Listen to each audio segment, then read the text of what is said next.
In the previous video, you learned that the Doppler effect is the apparent change in the frequency of a wave caused by the relative motion between the source of the wave and the observer. In other words, the observed frequency of a sound wave is different than the frequency that's being emitted because either the source or the observer is moving, or perhaps both of them are moving. We learned in the last video this has to do with the bunching up of waves or the spreading out of waves based on that relative motion between the source or the observer. But in this video, we're going to learn about how to calculate this change in frequency. Here's our equation that we'll use for the Doppler effect.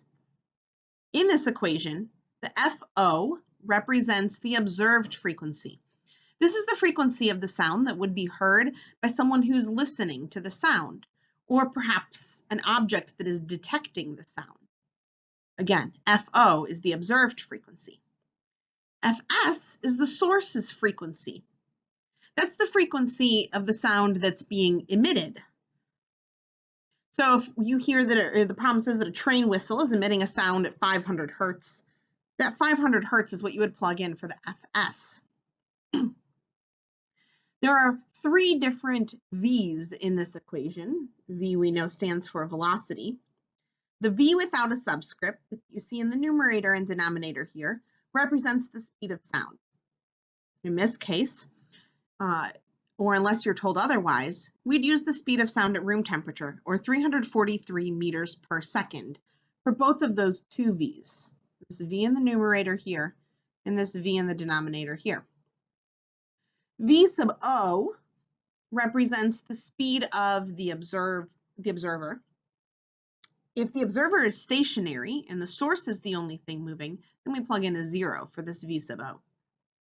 Similarly, V sub S stands for the speed of the source.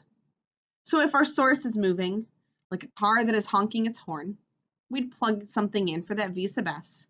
If our source is stationary, maybe like a tornado siren, for example, then we would plug in 0 for this V sub S.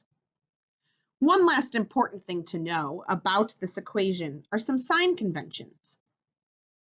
If the observer is moving, and it's moving toward the source, we'll plug in a positive value for the V sub O. Similarly, if the observer is moving, but it's moving away from the source, we'll plug in a negative number for V sub O. In either case, it is still V plus V sub O in the numerator. It just depends on whether we plug in a positive or negative value when we plug something in for V sub O. Likewise, if the source is moving toward the observer, then V sub S is positive. And if the source is moving away from the observer, V sub S is negative. Just as before, the negative or the minus sign in the equation remains regardless of what that source is doing.